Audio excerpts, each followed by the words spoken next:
So, ngayon po umaga, ay alam ko, naparang tayo ng aklan. Marami tayong ngayon, gaya ng Panginoon. Kanina nga po ako, maglumipan ko po kasi pag-alis ko po kanina, mag-tricycle sana, susundin ko si Pastora.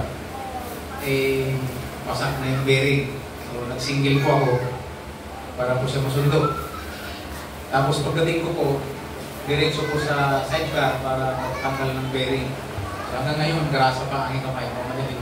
Naniner mo na nga ako kanina, sabi ko, nagkakalkal ang motor, kayo pala, hindi pa tapos ko. Sabi niya, bilisan mo na, nagtulungan nga na sa papa mo. So, pray ng Panginoon. At magbago tayo ngayon ng naman, isip po natin ang ating atmosphere, maging masaya po tayo sa kabila po ng mga panahon na mayroon po mga ganito. Then salamat sa Diyos, dahil maganda ng ating panahon. Amen. Pero, dapat po tayong maging bukas ang ating pong kaisipan sa mga nangyayari sa mundo. So ngayon po ay dinideclare ko ngayon ang tinatawag na world peace. Pinupusigi po na magkaroon po ng kapayapaan sa mundo. By the way, sabi po ng Bible sa 1 Thessalonians, kapag sinasabi na kapayapaan, biglang darating ang kapahamakan. By the way, ang hula ng Biblia sa aklat ng Apocalypse o Revelation, 7 years po yan bago dumating ang Antichrist. By the way, wala pa naman ang third temple, hindi pa naman natatayo. So, ang sabi ng Bible, 3.5 years ng preaching o pusigi sa world peace, sa kapayapaan, walang away. After ng 3 taon kalahati, ang pag-ascend ng world leader. Medyo malayo pa naman tayo doon, hindi pa natin nakikita, pero yan po ay bahagi ng mga gera-gera. Kaya po hindi po imposibleng magkaroon po ng mga ganyang mga digmaan sa bawat kaharian, bansa laban sa kapwa bansa. Kaya ngayon po, mag-uusap po tayo sa ating mga personal na paglago sa bahay-bahay natin at dito po sa atin sa Iglesia ng Panginoon. At titingnan po natin ang ating scripture na kapag tayo po ay nag-uusap tungkol sa paglago ng isang simbahan, gusto po ba natin lumago? Amen. Gusto natin dumami. Ang paglago sa spiritual, numerical, ang tinatawag natin quality and quantity ng isang simbahan. Sabihin po quality, ibig sabihin mga tunay. Pag quantity, talagang sulit. Ibig sabihin, puro. Wala pong makikita mga mistiso. Yun po ang inihingi paglago ng simbahan. Ng isang simbahan. Hindi naman nakikita, mayroon mga simbahan na malago sa bilang, pero hindi naman quality. Ibig sabihin, hindi naman lahat sulit. Marami nga lang sila, pero karamihan mistiso. So makikita po natin, ang hinahanap po ng Lord, pagdating sa kanyang pagpapalik ay ang church na dinalisay. Ang sabi nga po doon, sana'y matagpuan tayo ng Diyos sa kanyang pagpapalik na walang dungis, walang batik, ang sabi doon, walang dungis o batik o kulubot man, ang sinasabi doon. Walang mga mantsa ang pamumuhay bilang isang alagad ng Panginoon. So, kung pag-usapan po natin ang church growth, ay pag-usapan po natin yung quality and quantity ng bawat isang nasa church. At para magkaroon ng ganoon, ang simbahan po ay kinakailangan maunawaan niya ang bawat isa, yung sinasabi ng Panginoon na gumawa ng alagad, gawing alagad ang isang tao. Yun ang utos eh. Yun lang po kasi ang magbibigay ng quality and quantity sa simbahan, sa church ng Panginoon. So mga nasa campus na katulad dito, o nasa sinagoga ng Panginoon. Yun lamang po yun. Kaya nga pag-usapan natin, meron po mga church na malago pagka may magaling na pastor. May mga katangian ng mga pastor, pero kailangan ng pastor maunawaan niya kung ano ang nakalagay, kung ano ang majority, kung ano ang major sa Biblia, yun po ang kanyang dapat gawin. Kasi may mga major na ginawang minor ng mga pastor at may mga minor na ginawang major ng mga pastor. Halimbawa,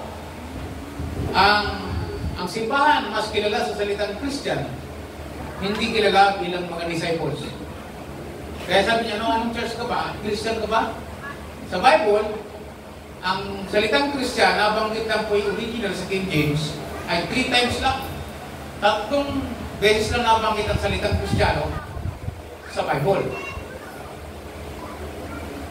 Pero ang alagad, napakaraming binanggit. So ang major talaga pong alagad.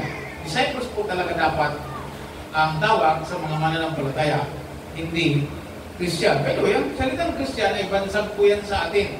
Ibig sabihin, pang-insulto noong unang panahon. Kaya pag tinawag kang Kristiyano, ibig sabihin, iniinsulto ka ng mga taong ito dahil insulto para sa kanila ang maging isang alagad ni Kristo. Kaya tinawag mo sila Christian. Kaya umaga, nais ko pong daling kayo sa paklago. Mapansin po niyo dito sa Aklat ng Gawa, diyan sa verse 3, ito po yung talatang mababasa natin. Dito po sa Bible ko, sa Tagalog Contemporary Version, sabi niya, kaya nga mga kapatid, pumili kayo sa mga kasamahan ninyo ng 7 lalaking may malinis na pangalan. Ano po daw unang kailangan? Malinis ang pangalan. Marunong. Ang pangalawa ay marunong at puspos ng Espiritu Santo. So, 3 requirements, sabi niya, na pipiliin. Sabi niya, malinis ang pangalan, ibig sabihin may dignidad ng pangalan.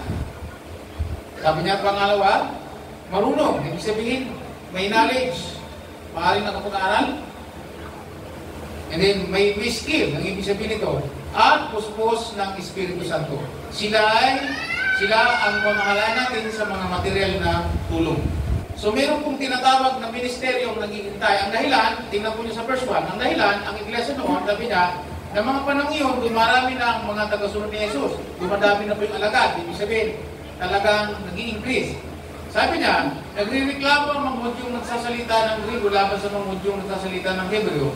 Ito'y sa dahilang hindi nabibigyan ng pang-araw-araw na rasyon ng kanilang mga byuda. So makikita po nyo, napakalaga po ng araw ang byuda. Sa kanila ng byuda, pag talagang tunay na byuda, dyan po ay karoon po ng simbahan ang kanyang pangangailangan. So nawawalan po ng supply. Sabi dito, ito'y sa dahilang hindi mabigyan ng pang-araw-araw na rasyon ang kanilang mga byuda. Kaya ipinatawag ng 12 apostol ang lahat ng tagasunod ni Jesus at sinabihan sila, hindi mabuting pabayaan namin ang pangangaral ng salita ng Diyos para magkasikaso lamang ng material ng katulong.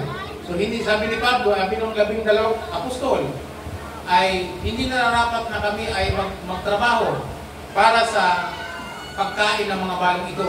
Ibig sabihin sa kanilang rasyon, material things na kailangan para kami magbigay ng ayuda. O, sabi niya sa kanila, hindi mabuti. Dapat, ang sabi niya, kami nakafocus, pagdating ko sa verse 4, ang sabi ko dito, at ilaan naman namin ang aming oras sa panalangin at sa pangangaral ng salita ng Diyos. So dapat, sabi niya, kami, nakalaan ang aming buhay sa pananalangin at sa pangangaral ng salita ng Diyos. Kasama po din yung fasting. So, makikita po ninyo, may problema ng church kasi ay meron ng sa mga alagad, meron ng mga nangyaring promotion, meron ng awayan. Kasi yung iba nabibigyan, yung iba hindi nabibigyan ng rasyon sa mga material na pangangailangan. Kaya mahalaga, maunawa natin na habang tayo pinagamit ng Panginoon, maunawa natin kung paano tayo magkaroon ng quality and quantity sa iglesia. Ang mga simbahan po ay may mga katangian, mga pastor, ang mga tinatawag. Alala ko po, kapag ang pastor ay, alala ko po, nung si Pastor Salterio ay pastor ng Calapa, Nueva Ecija, nag-a-average po sila ng mahigit 370. Nagdadalawang service po sila. Kasi po yung pastor ay meron pong tinatawag na katangian ng tinatawag na leadership. Nung mawala po siya, humina po ang kanilang attendance. Ngayon, lumalampas lang po sila ng 50, 6 to 60. So, anong problema? Meron pong problema.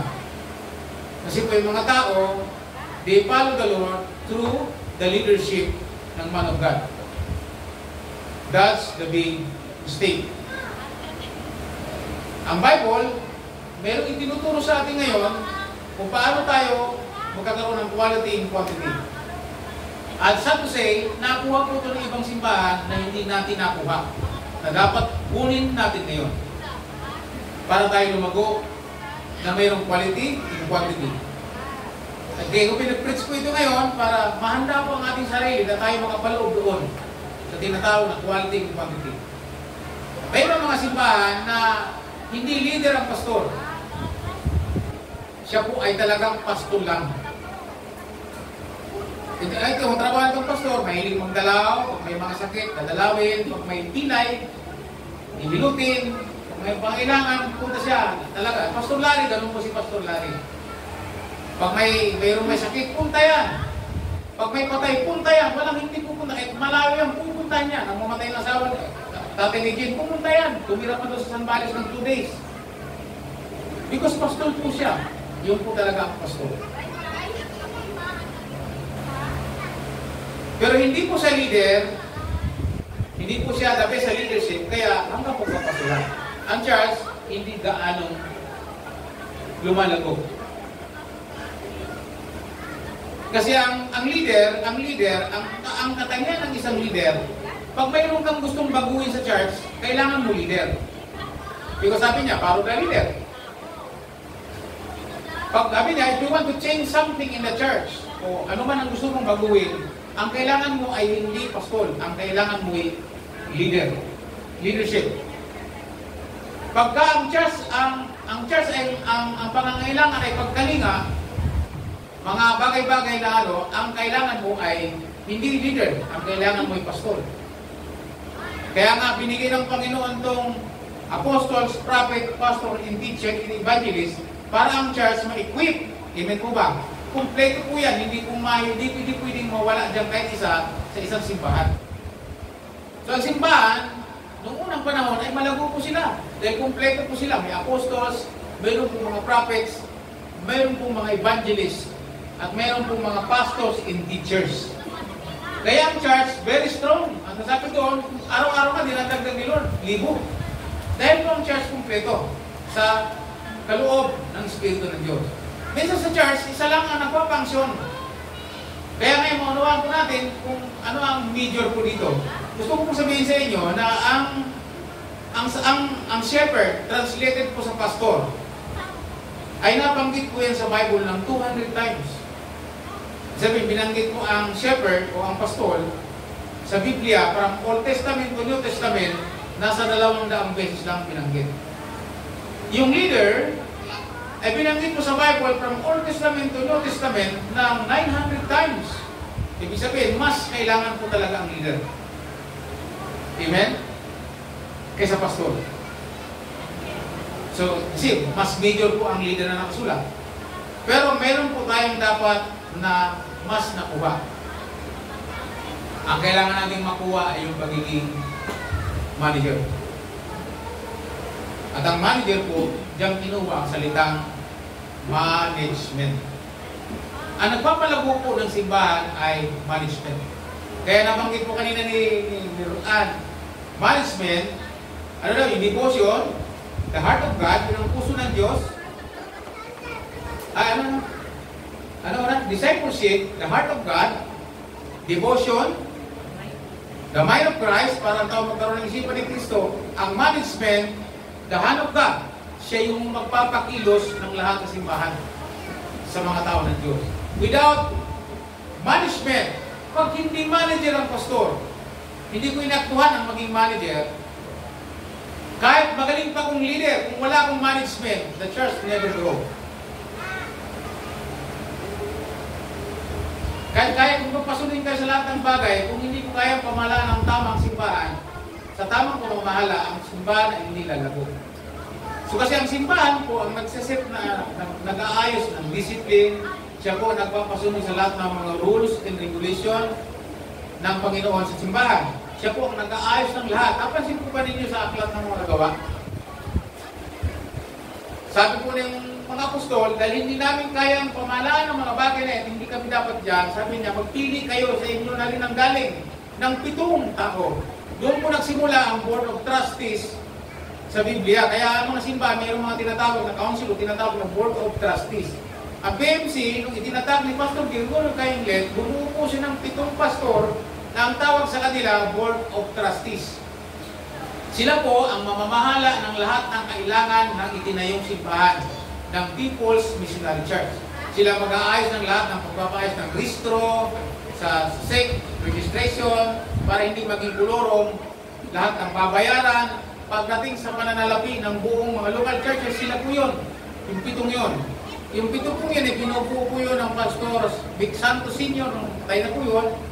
Si Arsenio Periol, yung naging apostol ng Fort Watts, kasama po sa atin yun, sa ating galing yun.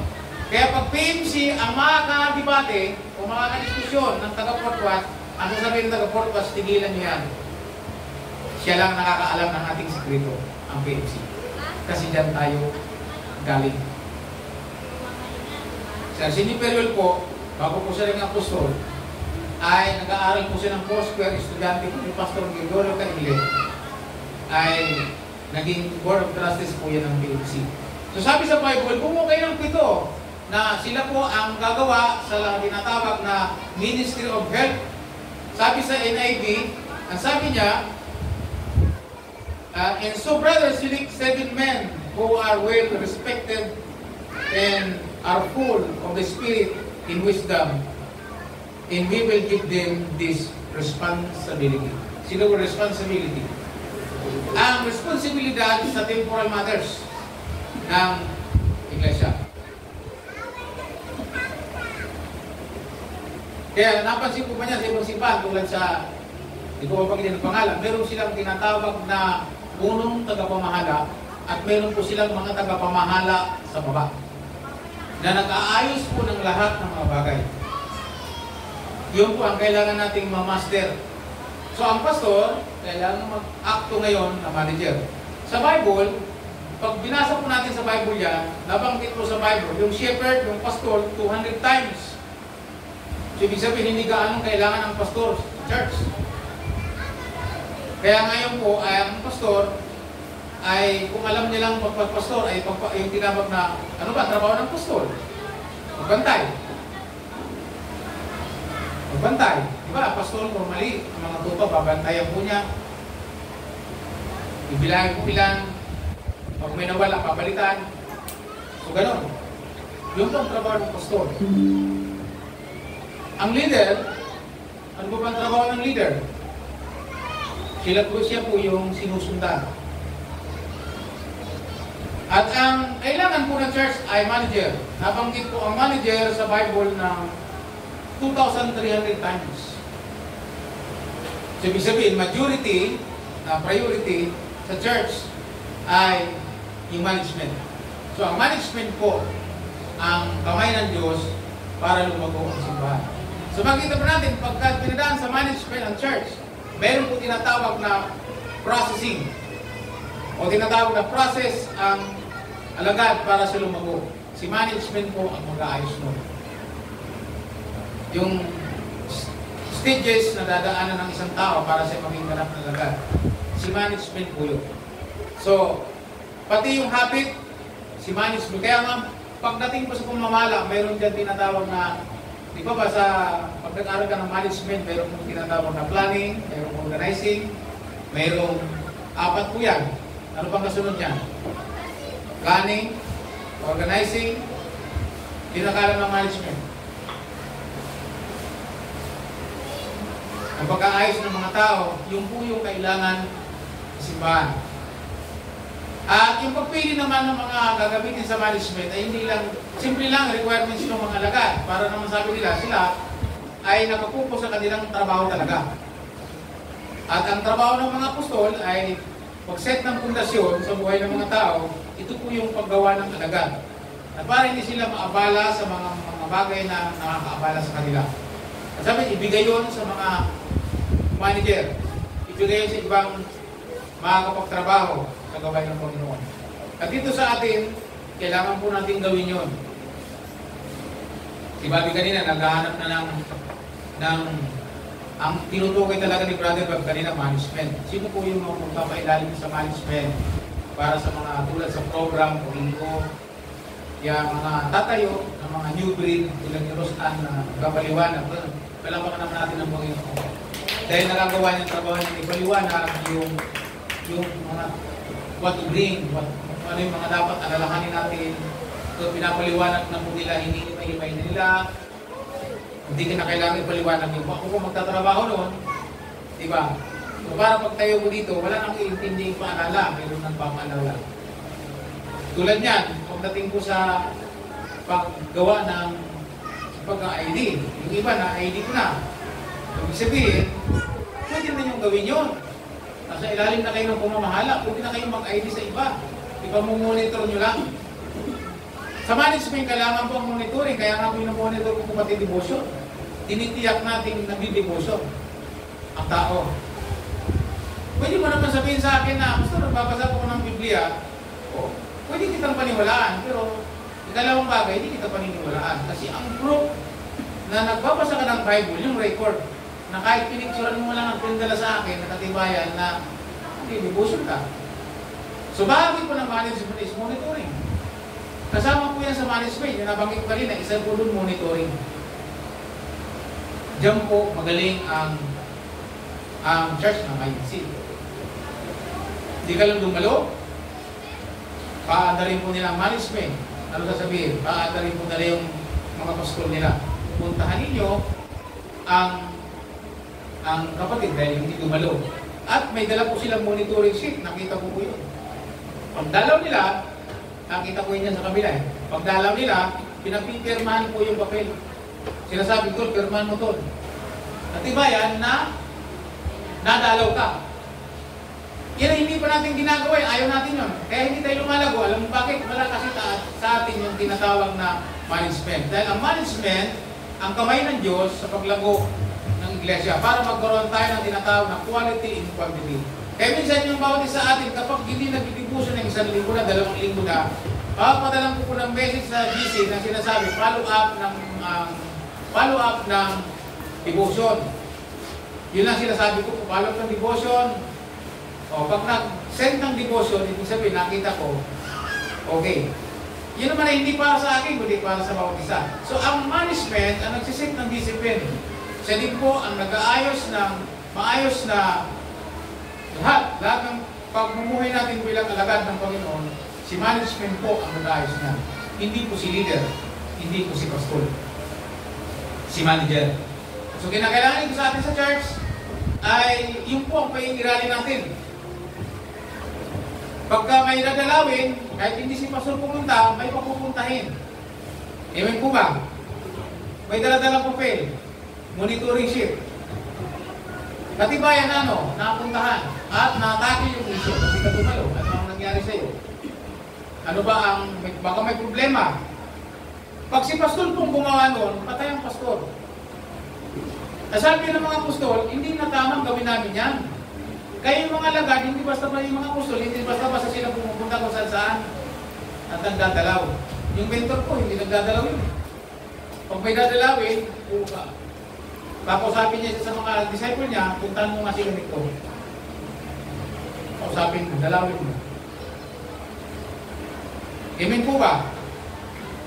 So yun po yung kulang natin, yung pamamahala na dapat maging aware po tayo sa bawat isa atin. Management is the hand of God. Isipin mo, siya po ang major na dapat i-apply ng sipahan. Pero mo 2,300 times binanggit ang manager sa Bible. Kaysa leader, kaysa shepherd, sa pastor. Pagka may problema sa simbahan, sinong hanapin? Pag may problema sa bahay, may sinasanay ba ng mga isamang espiritu, dinadalo ng masamang espiritu, pastor ang hanapin. O ano dapat gawin ng pastor? Pagkano? O di, gagamitan ko ng management. Sino ang ipapadala? Sino ang isusubo? At ang sabi dito, yung pagpili ng mga nakapaloob sa pamamahala, yun lang, simple lang naman ang requirements nga dyan eh. Ito nga, Ministry of Health lang ang pupuntahan nito eh. Pero ang sabi dito, marunong. Sabi niya dito, may integrity. Paano ba natin matatanggap ang integrity? Kahit dati tayo pasaway, sa mundong ito, nung makilala natin sa Panginoon, umayos ang buhay natin, may integrity ka na nun. Amen po ba? Ang integrity mo with Christ. Kahit nung araw, halimbawa ako, pasaway ng barangay, pasaway ng number one pasaway ng barangay, hindi matouch dahil ang lolo, konsyal, ang lolo, kapitan. Number one pasaway. Eh, nung araw, ako, nung ma-born again ako at makakilala sa point, nag-preach ako sa barangay namin. Dati, nung ako'y umuwi, nagtuturo, walang maniwala sa akin. Bakit? Yung luma kong buhay nakikita nila. Pero nung kinilala na nila ang aking bagong pagkatao, nagkaroon na ako ng integrity tinatawag. So sabi dito sa Bible, may integrity, nakita na nila ang katibayan na siya isa ng ganap na alagad. Pangalawa, ang sabi dito ay nakita na yung maalam. Sabihin, marunong, maalam. Alam niya ang kanyang gagawin. Para kung dumaan ka ng test na, ibig sabihin, dumaan ka talaga ng proseso. Amen. Na-process ka talaga bilang alagad, maalam ka sa dapat gagawin. Hindi pupunta ka lang, hindi mo alam ang gagawin mo. Tulad, halimbawa, na-train ko si Sister Wayne. Wala pa sila, no? Wala pa? Pauwi pa lang. Pag-ingatan sila ng Panginoon. Na-train ko siya, na hindi siya aral, hindi siya maalam kung ano-ano. Pero na-train ko siya mag-preach sa lamay sa patay. Wala, alam niya kung anong gagawin niya pag pumunta sa lamay sa patay. Hindi nahihiya yun, matapang yun. Na magpahayag ng salita ng Diyos. Nung mamatay si Kuya Maning, hindi ako pupunta. Siya lang pinapupunta ko. Saka siya, mag-isa lang ang pupunta. Minsan nga, si Nico pumunta. Kung si Nico, magandang i-train. Naturuan lang siyang maging maalam. Ito yung mga gagamitin mong talata. Aralin mo ito. At tingnan mo kung paano ako mag-pray sa lamay ng patay. Tandaan mo lang yon. At ipag-pray mo sa Holy Spirit, tutulungan ka ng Panginoon. Magagawa mo rin yun. Nagagawa niya. Hindi maalam.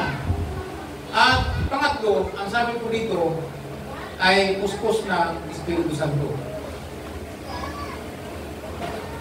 Pagdating po sa pamamahala. So yun ang need natin. Kaya sinasabi ko kina Marlene, pagbutihin natin mabuti, bukas po ay fast forward natin. Kasama po ko lulubin ng Diyos. Bukas, magsisimula po ang fasting prayer ng equippers mula Lunes hanggang Biyernes. Sa akin po, ang aking pong prayer, ang ating pong prayer dito sa church, kung mayroon pong kasama sa ating, kung wala pong kasama sa prayer and fasting na mula Lunes hanggang Biyernes. Sa Miyerkules namang fasting, isama po ninyo sa inyong fasting na ang paggalaw ng presensya ng Banal na Espiritu sa ating buhay. Sa kalagitnaan natin. Na kapag tayo po nag-pray, nandun po yung manifestation ng Espiritu ng Diyos. Amen po ba? Naroon po ang hipo ng Panginoon. Naroon po yung paggalaw ng Diyos sa ating kalagitnaan. Yung po yun. Kasama po yun sa management. Mapapagalaw po natin ang lahat kapag po mayroon po tayong kasama ng Espiritu ng Diyos. Kaya napansin po ninyo, yung itong pinili, ang requirements, ang sabi po dito, puspos ng Espiritu Santo. Napansin po nyo dyan, isa po dyan si Esteban. Esteban, puspos ng Espiritu Santo.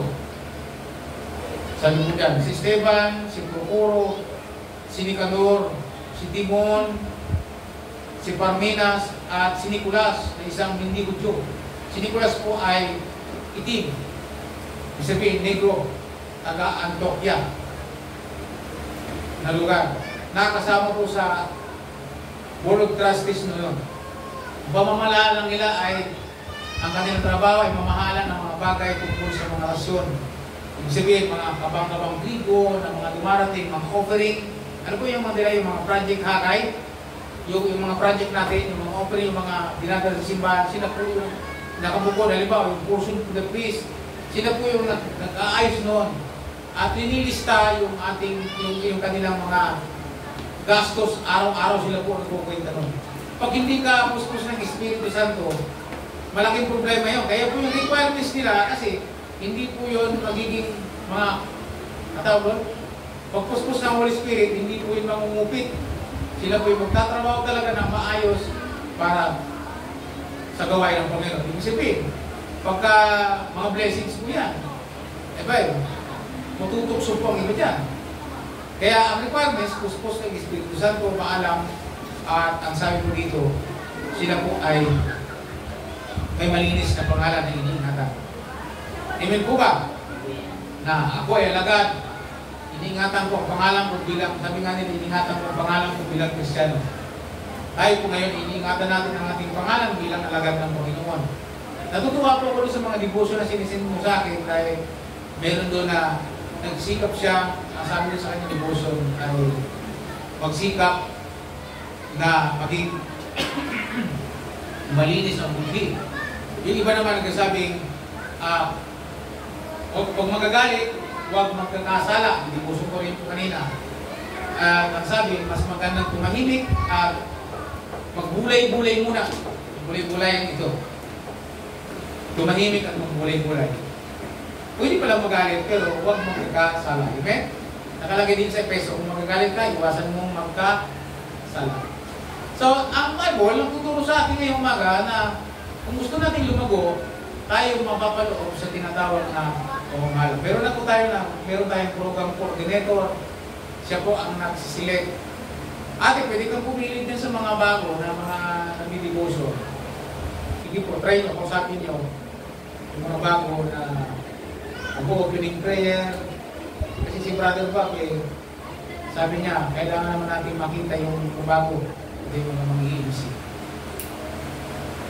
Ready ko pa kayo mapalaw sa pamamahala? So pag nabigyan po kayo ng task, isang po isang opportunity na magagawa po natin at tayo napili ng Panginoon. So mag-pray po tayo ngayon ng pagkilos ng Banal na Espiritu. Naalala ko po, namimiss ko po ang ganitong ministry na ako po ay dati ay uhaw ko sa bagay na to na pagka makikilos dahil sa hindi tayo magaling sa pamamahala, hindi tayo magaling ng pastor, kaya ito lang po ang kaya natin. Pero pinipilit po natin tayo gumaling, umayos, at yan po ay gagampanan po natin sa pamamagitan po ng tamang pamamahala. Kaya nga po yung mga kapatiran natin dito ay hinihin po ko na kung tapos sa pag-aaral, ano man ang kurso na kuha natin, pwede po kayong kumuha na management. Alam niyo kung bakit? Si management po kasi malaking bagay sa ating pag-unlad sa buhay. Kahit gaano ka pagaling na leader kung hindi ka manager, kahit yung pamamahala natin sa ating sariling kabuhayan, hindi natin makapalago. Kasi po yun ang kailangan natin. Tandaan po nyo, ang management ay mayroong kurso na pinag-aaralan ng planning, organizing, kasama po yung monitoring, tapos implementing. Yung pag-aaral sa management, yung pagiging maalam, pagiging marunong sa pamamahala, ang siyang daan para lumago ang gawain ng Panginoon. Pag wala po ito, kahit magaling pa akong pastor, kahit magaling pa akong leader, kung wala po ang major na pinagagawa ng Panginoon, na kung saan yun ang kailangan ng simbahan. Alam po ba ninyo, pagka gumaling tayo sa management, at i-implement natin ang tamang pamamahala, pamamalakad sa simbahan ito, at lahat tayo nakapanood doon sa pamamahalang yun, alalago po tayo. Kasi, ilalagay na sa tamang, sa tamang function ang bawat isa sa atin. Gusto niyo po ba ng function? Alam po ba niyo, sabi sa Bible, naalala niyo po ba si Ate Sister Nelly? Wala siya ngayon. Di ba stroke siya? May bahagi sa kanyang katawan na hindi may bahagi sa kanyang mga cells sa kanyang katawan na hindi gumagana, hindi nagpa-function. Sabi natin natin function. Kaya nabibigatan po yung katawan. Amen po ba? Ayan sabi ng Bible, ang iglesia ay katawan ni Kristo. Kung ikaw ay kasama sa katawan ni Kristo at hindi ka nagpa-function, ano mangyayari sa iyo? Halimbawa, ikaw ay bahagi ka ng paa. Sa paa mo, may isang seal lang dyan na hindi gumana. Diba, ganyan. Naglalakad ka ng ganyan. Yung isang mong paa ay mayroong hindi gumagana. Nahirapan ang katawan hindi. Ang buong katawan ay hirap. Hindi makakalaw ng diretso yung katawan kasi mayroong hindi nagpapangsyon doon sa paa. Ayan sabi ng Bible, bawat isa sa atin, bahagi ng katawan ni Kristo. At ang sabi ng Bible, si Kristo ang ulo, mayroon, pamari mo, anong function mo? At ang bawat bahagi ng katawan ito, na dapat nakapaloob sa tamang management, ay dapat nagpapangsyon ng maayos. Kinakailangan nakapaloob tayo sa katawan, na alam natin kung ano ang ating function. Sino mo function? Alamin natin kung ano ang kaya natin para sa katawan ng Panginoon. Kasi pag hindi natin nagamit yung ating bahagi bilang katawan ng Panginoon, mahihirapan po ang church kumilos at tumagal.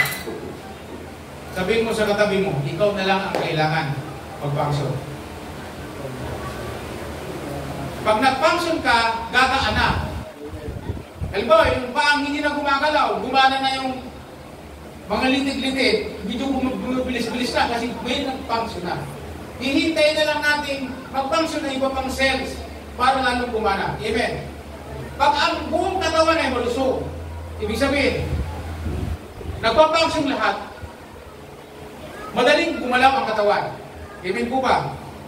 Yan po ang sabi ng Bible sa Corinto, sa Roma, na ang katawan ay itinutulad ang church sa katawan.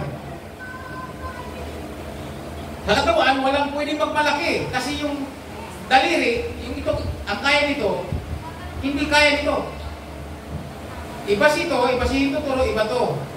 Si Tanmark. Kaya walang pwedeng magyabang sa mga ito na ako, magaling ako sa ganitong pamamahala kasi ako yung Tanmark. Pag sinabi kong ganyan, lahat okay.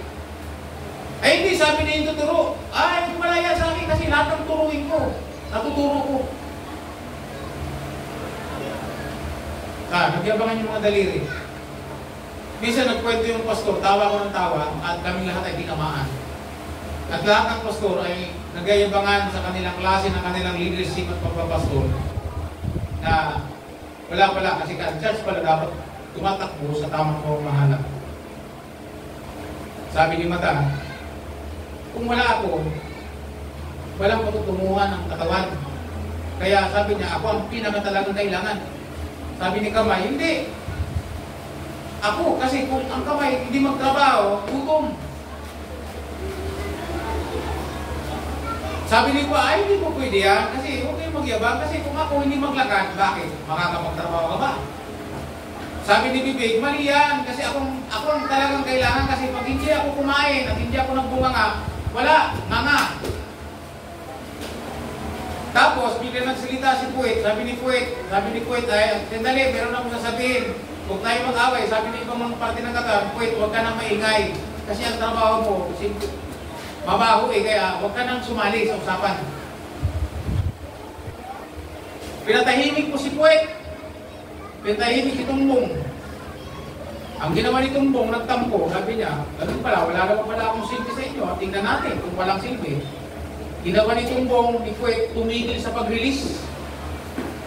Isang araw, dalawang araw, hindi siya nag-release, ayaw niya tumae. Kahit gusto niyo basang lumi, hindi. Sabi ni Puwet, hindi ako mag-release. Ang ginawa ko ng Puwet, isang linggo na, pinagpapawis na yung katawan. Di ba naranasan niyo kung hindi ka natatay, nagpapawis na, wala na, aligagana, hindi na makakali. Para sabi niya, bilang mo na ako ng lupulax, please. Dulo na, sumusutori. So anong sabi ko ng mga Puwet, pwede po kami nakikiusap kami, mag-release ka na. Ibig sabihin, lahat ng parte ng katawan ng Panginoon kasama sa pamamahala, hindi kailangan magmalaki at kailangan lang ipagamit ito sa Panginoon. Amen po ba? Lahat ng parte ng katawan ay mahalaga ang function. Kahit sabihin mo parang tagatapong ka lang ng basura, mahalaga yan sa katawan. Di ba katawan, pag hindi na function ng Puwet, napagalaga yun, pero hindi kilala, hindi sikat, hindi natago pa. Pero napakahalagang function. Maaaring ang kaloob natin sa gawain ng Panginoon, ipapailalim natin sa pamamahala parang hindi mahalaga sa tingin ng iba. Pero may mga sa tingin ng iba hindi mahalaga, tulad ng prayer, pagpanalangin parang wala lang. Pero pag mag-preach, parang mas ganda kasi nakikita, na-appreciate. Pero minsan yung mga bagay na hindi mahalaga para sa tingin natin, sa katawan natin, ay parang walang halaga. Na kung saan, napakahalaga. Huwag nating balay-walayin yan. Yung paglilinis ng simbahan, yung pag-aayos ng paglilinis ng inidoro, basta't parte sa Panginoon. Bahagi ng katawan yan. Nalala ko si Ninong Uno. Buhay pa siya. Pagdating niya sa simbahan, walang naglinis, siya naglilinis. Paglinis ng inidoro, naglilinis siya ng inidoro. Nakikita ko po yun. Pagdating, magwawalis. mali pala yun. Mali pala ang pagsisit ng example. Kailangan pala yung pastor, magturo siya ng management at tulungan niya na, ikaw, talaga kitang tagalinis ng inidoro. Huwag mong maliitin yan. Napakahalaga yan sa Panginoon. At kayong iba, na talaga sa iba, huwag nyo maliitin yung naglilinis ng inidoro. At huwag mong sabihin, tagalinis ka lang ng inidoro. Iyan po ay function natin para sa Panginoon. Amen? Alam po ba ninyo na ako'y bago? Ang una kong ministry, alam po nyo, naglilinis po ng CR. Sa Baliti noon, sa bahay dati ni Teodoro. At tagalinis ng upuan. At naglilinis nito. Kaya alam mo kung paano linisin ito, tinuruan ako ni Kristan. Di ba rin Kristan, na pastor na ngayon. Pinilinis ko ng gas. Yan, pinupunasan po yan ng gas na nasa tela. Para banda daw po. Tapos mayroon, yan to, yung symbols na yan, tinuruan ako paano linisin niya ng metal palace. Mini-metal palace. Yan po yung aking ministry. Tinuruan ako paano maggamit ng mop at magwalis. At maglinis ng inidoro. Nandiyan ko dahil ginagawa. Ang sabi sa akin, gawin mo yan hindi para sa tao. Gawin mo yan bilang function mo, bilang bahagi mo, una, sa katawan ng Panginoon. Ngayon, ano po ang inyong bahagi sa katawan ng Panginoon? Nakaraan, sinabihan ko si Aling, sabi ko kay Aling, volunteer ka sa, ginamitan ko po siya ng aking management power, sabi ko, mag-volunteer ka sa ano ng mga bata. Bali mo pagdating ng araw, kayanin ang puso ko na twist, bibigyan na natin ng allowance. Kaya na. So, iisa-isayin po natin. Kanina, kinawasap ko si Marlene para sa kayo pa. Next week, undergo po sila ng assessment at ng EID. Kasi bahagi po yan ang process po nila. Ibig sabihin, lahat ng bahagi sa katawan ng Panginoon, mapaloob sa pamamahala. Pag hindi tayo nagpaloob sa pamamahala, hindi tayo lalago. Amen po ba? Yung ginawa sa inyo, pwede nyo gawin sa iba. Amen.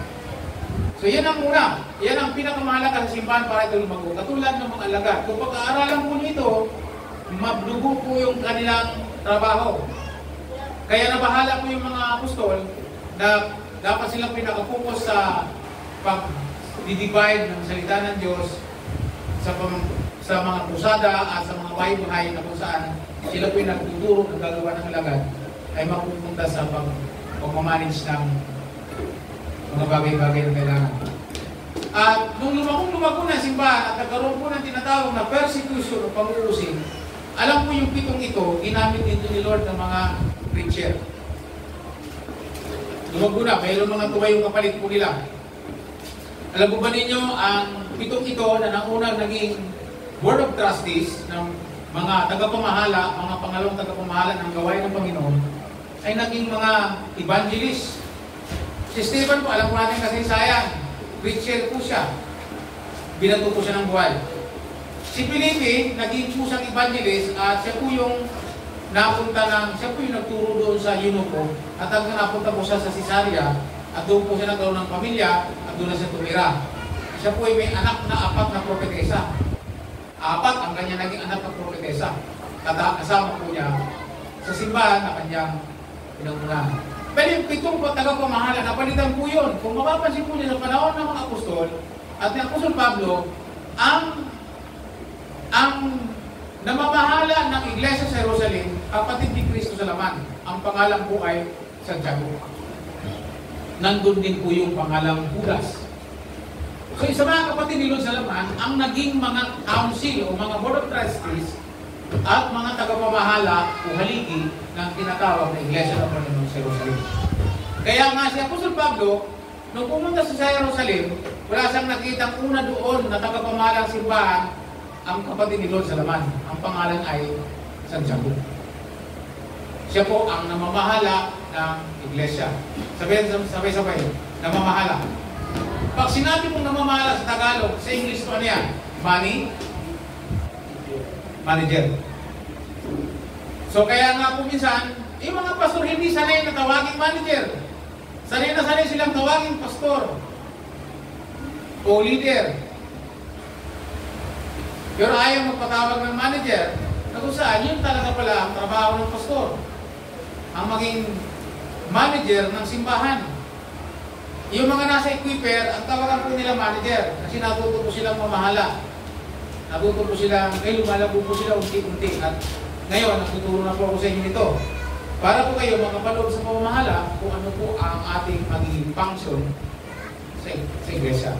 Si Marlene, sabi ko Marlene na nakaraan, Marlene, sabi ko sa kanya, pagpray mo ng mabuti ang music kasi malaking bagay yan sa pagkilos ng Espiritu Santo. Bakit kasi ng pagsampa ay ang paggalaw ng Holy Spirit ay ang pagsampa. Sabi niya sa akin, siyempre po, kailangan din ng mga tamang tao. Tama siya. Alin yung mga tao ngayon? Yung mga malinis ang pangalan, ibig sabihin, tumaan ng tamang proseso, ibig sabihin, hindi lang siya skillful sa music, tumaan ng proseso. Ang sabi ko sa kanya, mayroon tayong punishment, ano ang patatayin, kailangan siya yung nagdi-devotion, dumadaan ng proseso. Pwede siya dyan tumayo sa music. So, bakit na pumamahala? Kasi ang tawag natin dyan, disiplina. Imin po ba, meron po tayo naintindihan, mga kapatid. Mamaya, bago tayo umuwi, magkaroon po tayo ng learnings at mabanggit natin, paano kaya ako magiging bahagi ng katawan ng Panginoon at magawa ko ng aking trabaho sa gawain ng Panginoon? Ano ba ang aking part sa katawan ng Panginoon? Ano ba ang kaya natin para ipalagay natin, ipasok natin sa pamamahala? Ano ba ang skill natin? Ano ba yung dunong natin? Ano ba yung runong natin na pwede natin iambag sa katawan ng Panginoon para magamit ng Panginoon at hindi siya matingga? Kasi kung hindi natin maipagamit sa Panginoon, hindi natin maipaloob sa pamamahala ang mga kaloob na yan, yung mga kaya natin, yung karunungan natin, yung talino natin, yung ganda natin, hindi natin maibahagi sa katawan ng Panginoon at hindi magamit, lalakad po ang katawan ng Panginoon na ito si Pastor. Si Pastor ay kanan o kaliwa. Ang trabaho nito,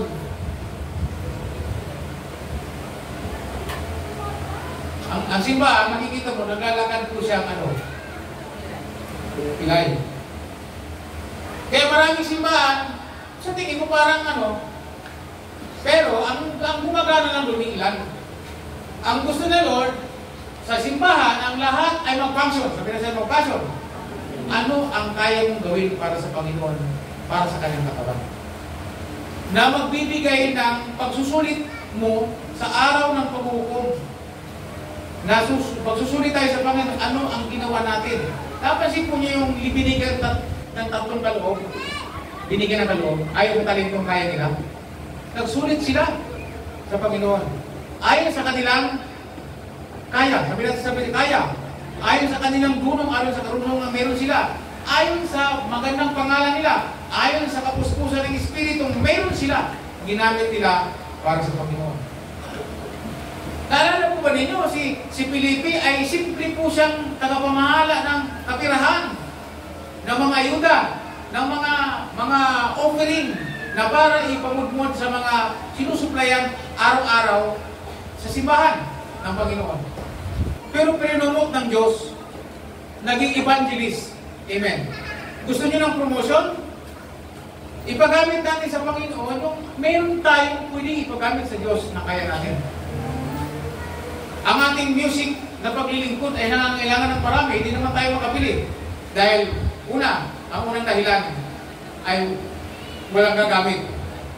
Pero sabi natin, the Lord will provide. Pero ang provision ay hindi ginagamit doon. Pag mayroong tao magpapagamit, pwedeng sabihin natin, the Lord will provide. Pero pag walang tao magpapagamit sa Panginoon sa katawan ng Diyos, walang ipuprovide si Lord. Pero kung mayroong taong magpuprovide sa Panginoon, willing po akong magpagamit sa Panginoon sa ganyang gawain bilang kasama sa katawan ng Panginoon. Gamitin ko ang kaloob ko, ang talino ko para sa Kanya. Ibibigay ko sa Panginoon. Then, the Lord will provide. Pag mayroong mga taong gusto mo paggamit sa music, dadagdagan po natin. Hihingi tayo sa Lord ng pera, ng pagkustos para makabili tayo ng mga the best na gamit para sa pagsamba. Kung mayroong mga taong magpupulunter at sasabing ako, gagamitin ko ng aking kaloob sa akin ni Lord para dyan. Kaya natin bumili ng Roland na keyboard na nakakalaga ng 60,000. keyboard pa lang yun. Mabibili po natin yun. Pag mayroong taong tatayo, hihingi natin sa Panginoon. Because the Lord will provide. Pero kung walang magpapagamit, walang provision. Tingnan nyo, pinilit ni na Marlene. Pumili, wala namang walang tatayo. Ano to? Design lang to dito. Walang nag-pipindot to. Kasi bakit? Walang gustong mag-function sa gawain ng dito pa lang yan. Bass guitar. Gusto niyo ng pagsambang umatikabo na binubuhos ng banal na espiritu ang presensya niya? Alam po ba niyo, music is worship. Sa pagsamba sa Panginoon, trinate ni Lord ang worship. Alam po ba si Satanas? Trinate ni Lord si Satanas bilang pagsamba. Pati katawan po niya, pagsamba. Alam po ba yung katawan niya, gitara? Tabrets po ang ibig sabihin. Yung katawan po niya, tabrets. Ang ibig sabihin ng tabrets, na ano sa tinatawag na yung keyboard. Diyan po nang galit sa tabrets po, ang gitara, ang bass, ang keyboard, lahat ng mga may strings. Ang nakalagay sa Bible, ang body ni Lucifer ay part ng pagsamba. Kasi ang pangalan po niya sa langit, Lucifer, Lucero. Naging Satan kung siya maging diablo, nung mag-rebelde sa Diyos at magagan po siyang sambahin siya ng mga tao. So by the way, mga kapatid, napakalaga ito na makanuha natin. Ano ngayon ang function mo sa katawan ng Panginoon? Alamin mo ito. Ako, nung ako'y makakilala sa Panginoon, ang kaya ko lang talaga ang una na alam ko. Nung tinanong, ikaw, anong gusto mong maging bahagi sa katawan ng Panginoon? Sabi ko po, ang kaya ko pala ngayon, aagahan ko na lang. Sabado pa lang ng hapon, nandito na ako, maglilinis na ako. Wala pong nagsabi sa akin na, Brother Tam, ang tawag sa akin, Brother Tam, ikaw na maging cleaners. Wala po. Nag-volunteer po ako maging tagalinis ng inidoro, ng CR, ng church, ng upuan, at ng mga music instrument. At nag-volunteer din po ako habang naglilinis po ako, nag-pray po ako. Nag-pray po ng music instrument, ng mga upuan. Hanggang sa lumipas po ang 2 taon, rinumot ako ni Lord. At ako'y tinawag niya para maging leader ng iyong ilang tipo. Naging youth leader po ako. District youth leader. At pagkatapos rinumot ako ni Lord, naging assistant pastor ako kahit hindi po ako maalam. So sa aking experiences, sa tagal kong nakikisalamuha sa iba't ibang klase ng mga pastor na iba-ibang kaloob, na-train po ako. Nagkaroon po ako ng maraming spiritual father. Nandiyan yung Pastor Bani Ramos, Pastor Julio Belisario, ang dami, Pastor John Haralvi, Pastor Uno, at yung aking mga special mentor, Pastor Andy Busa, Pastor Jaime Salterio, Pastor Rita Salterio, mga buhay pa pong iba, Pastor Susan Batase, at yung aking mentor sa management and administration, Pastor Rudy Jose. Buhay pa siya. So, mga kapatid, sa management, kahit meron tayo, kung hindi tayo nakapaloob sa management, hindi tayo, ang church hindi lalaro. So, once again, ang kamay ng Diyos sa paglago ng simbahan is not only the leadership, it's not only a shepherding. Ang susi sa paglago, ang kamay ng Diyos na pwede natin gamitin para lumago ang simbahan, management. Kaya, sabi natin, management is the hand of God. Sabi, management is the hand of God. Kamay siya ng Diyos na pakikilo sa atin. At kailangan tayo kung lahat ay nakapaloob-tulog sa pamamahalang yun. So wala pong simbahan lalago kung wala pong management o maayos. So yun po, sana po natulog tayo. At sa management po, marami po yan. Tulad halimbawa ngayon, pagka ang simbahan ng plano, mag-o-organize tayo. Pag nagsimula po ang plano ng simbahan, mag-o-organize tayo. Pagkatapos po ng organisasyon, nakapag-organize, implementation, mag-i-implement tayo. Pagkatapos po ng implementation, pag-monitoring tayo. Monitoring. So, pag nagplano po tayo, magpagawa tayo ng malaking simbahan, ng malaking campus, siyempre po ang kasunod dyan, mag-organize tayo. Ano ang mga gagawin? sino mangumutrata, magkano lahat, lahat na. And pagkatapos ma-organize na ang lahat, na-organize na lahat, and then ang kasunod, i-implement na. Mag-i-implement na. Okay, bili na ng ganito, trabaho na. At pagkatapos, monitoring. So, ang management po ang magpapalago ng simbahan. Without this, the church never grow. Gusto ko ba ninyo kayo yung makasama sa plano ng Panginoon? Amen. Gusto niyo po kasama kayo sa plano ng Panginoon?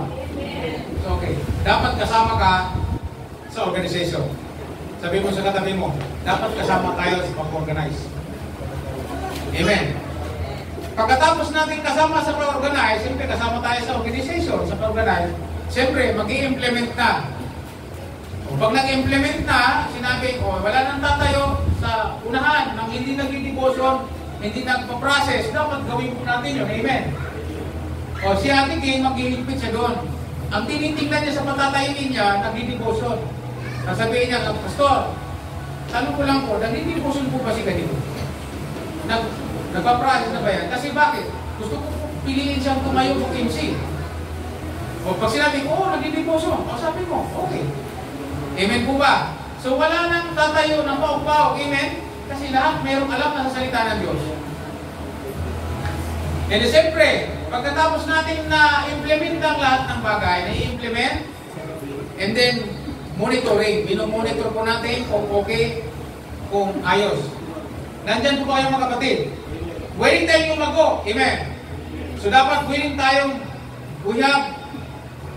Kasama tayo sa plan ng Panginoon. Kasama tayo sa organization. Kasama tayo sa implementation. At kasama po tayo sa monitoring. Kaya po pag mayroon pong pinadalo ko, halimbawa, mayroon ako ipinadalaw na tao, mayroon pumuntang tao na mamamahala ko dun sa pagdalaw na yun, at dinalaw ka, huwag kang magtatampo. Kung sabihin, bro, huwag na tayo huwag na tayo gumamit ng huwag ka. Hindi na uso yun, huwag natin po usuin yung papel ng pinipirmahan, luma na yun. Selfie na lang. Amen ba? Bro, dinalaw kita. Selfie tayo. Para katibayan, napasin natin ko sa group chat ng disciple na nagdalaw kita. At nakumusta ka kung ayos ka. Amen po ba? Okay po ba yun? Pag nasabihan kita, kapatid, dalawin mo nga si brother. At parang hindi na dumadalaw.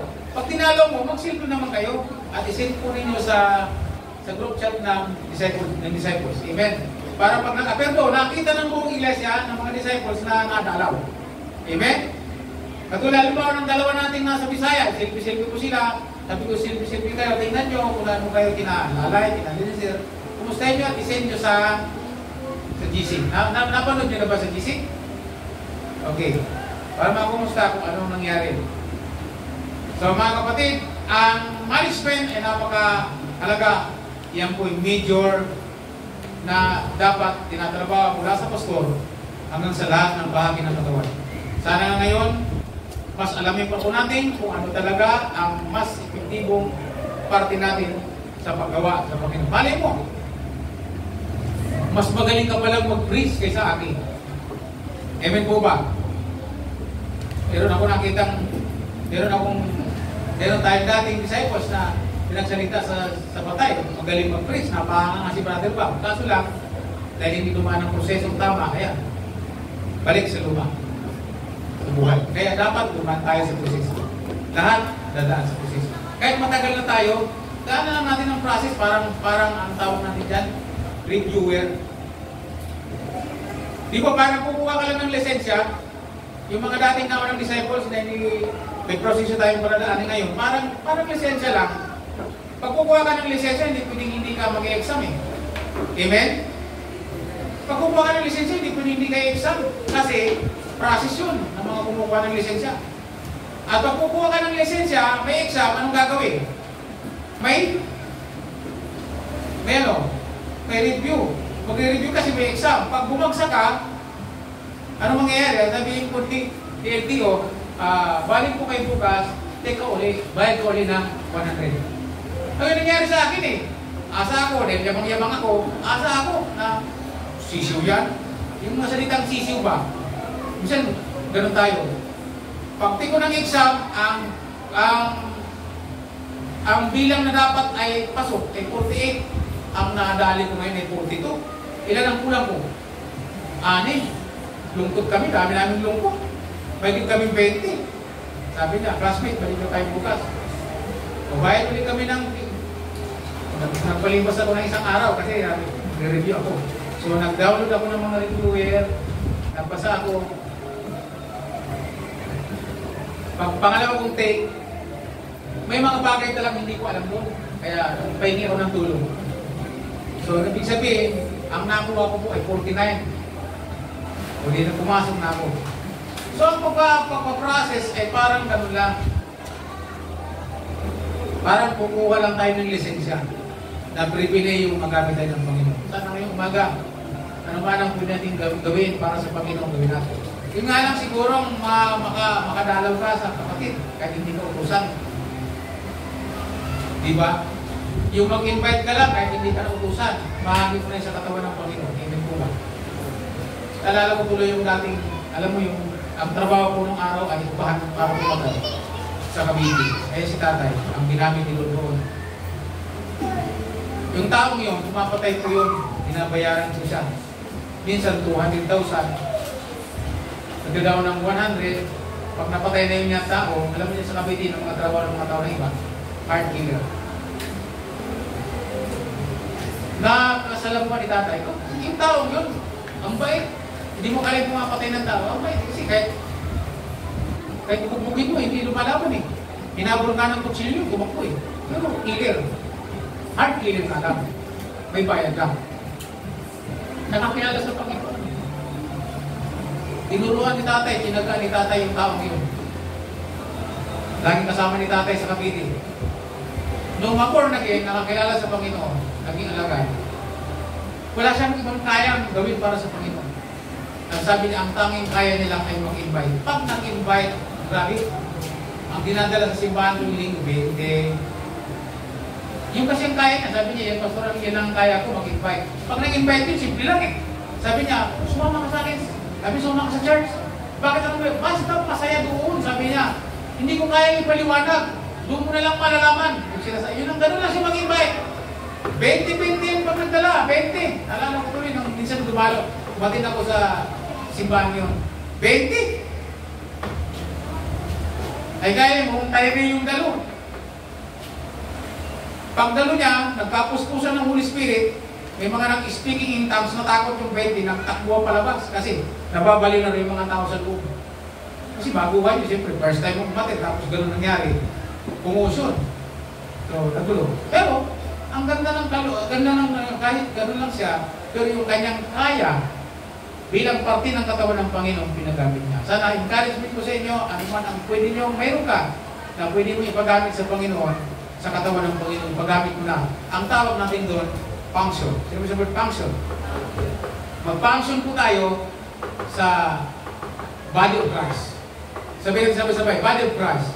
Kasi pag hindi tayo nag-function, ang mangyayari, tayo magiging pabi. Sabi mo sa katabi mo, magiging pabi. Diba, pag may naging function sa katawan, nagiging pabi. Kaya hirap yung katawan, hila-hila kamay. Kasi ganyan-ganyan pa.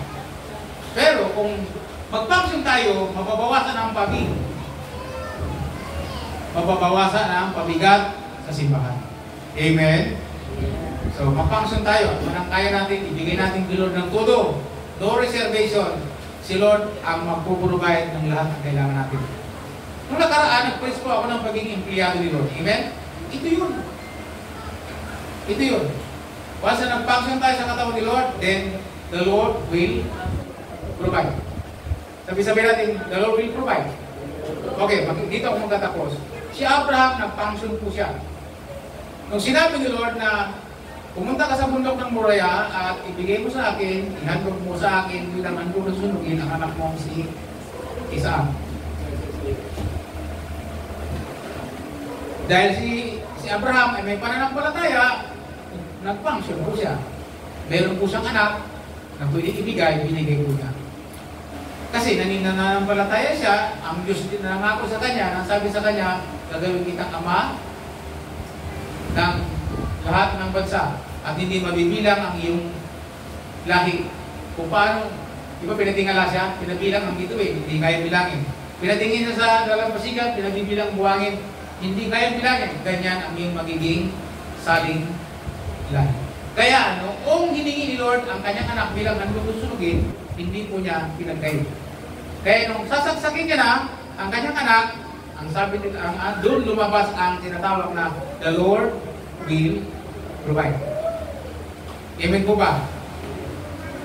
Nung pinalitan ng Lord, si Lord ay nagbigay ng panghandog, yung naipit doon sa ugat ng kahoy. Biglang nagkaroon ng hayop doon sa tubo ba yun? Nabasa niyo ba yun? Yun ang kinuwang kapalit ni Isaac para ihandog. Bakit? Sa bundok ng Diyos, mayroong provision. Ganon din naman, kung dito sa atin, mayroong taong magpapagamit sa Diyos. Sabi doon, ang Diyos ay mayroong provision.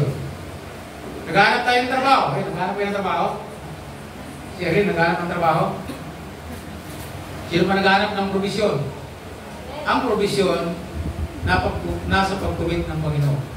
Naalala ko si Melda, ang aking kaibigan, na nakipagod sa Pastor Uno, mag-apply ng pag-aral, ang susunod sa pag-aaral ng doktor, as a dentist, nung mag-exam, bagsak.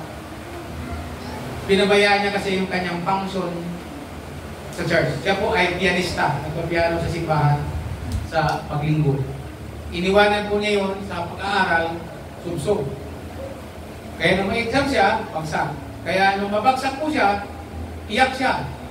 Tingin ang tawad sa Panginoon at ang sabi niya, Lord, mula ngayon, magpapunction po ako sa tawag mo sa akin bilang musikista. So balik po siya sa church, umiiyak, tugtog sa Lord ng piano. Ngayon po, magabi niya, Lord, mag-i-exam naman, uli, ako bilang sa board exam para mag-doktor ng dentista, pero hindi na po ako mag-review. Bahala ka, Lord. Hindi na po siya nag-review kasi mahalang gasto sa review. 50 mil yata, 30 mil ang gasto. So hindi po siya nag-review. Pagdating po ng exam, ang resulta po, top 10. Pang-10 sa matataas. Bakit? Nag-function po siya sa gawain ni Lord. Kaya kung kayo naghahanap ng blessings, bilang alagad ka na, alam mo na ang tamang mong gawin, mag-commit ka kay Lord, mag-function ka. And the Lord will provide. Magpaloob ka saan? Papasok ka saan? Papasok ka sa pamamahala ng simbahan. Sabihin mo, Pastor, ito ang kaya ko. Saan mo ko lalagay? Maganda makapakinig nun. Natuwa po ako sa baliti noon, mayroon pong lumalong na ibang simbahan. Pastor, ako po ay musician sa ibang simbahan. Dito po ako napunta sa Montalban. Gusto ko po dito lumalong.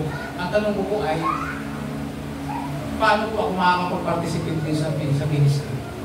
Ang sabi ko sa kanya, anak, ganito ang panuntunan ng simbahan sa PMC. 1 taon ka munang listener o taga-attend at pagkatapos titingnan natin kung saan ka pwedeng ilagay. Kasi bakit may pamamahala ang simbahan? Dito sa atin, simple lang daan yan mga alagad. Pag mayroon kang kaya at gusto mo magpagamit, simple lang ang alang panuntun natin. Nag-devotion, nagdadaan ng process. Pwede ka mag-commit kay Lord. Amen. Gusto niyo mapalagay sa pamamahala?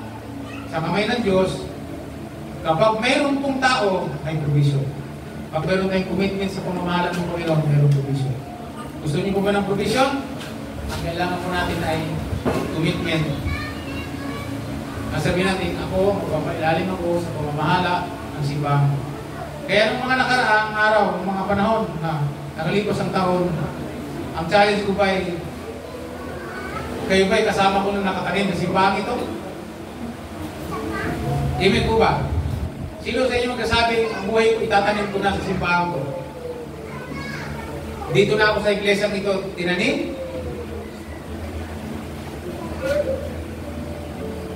Amen, nandiyan po ba kayo? Kinakausap po kayo. Yung buhay po ba ninyo, itatanim nyo na sa gawain ng Panginoon? Kung dito nakatanim ang inyong buhay sa iglesia dito ng Panginoon, dapat mag-function po kayo. Hello? mag-function po tayo.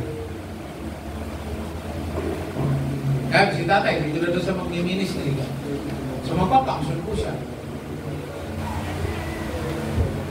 Pwede natin siyang every second month, pwede natin siyang patayin sa pulpito. Kung para mag-preach. Amen? Kasi ang kailangan po, dito, matanda at bata, ang hinihingi po natin ay nag-devotion, nag-journal, araw at gabi. Yun lamang requirements natin dito. Sa pamamahala natin. Bakit tayo? Kasi iset po tayo ng disiplina. Pag walang pamamahala, walang disiplina.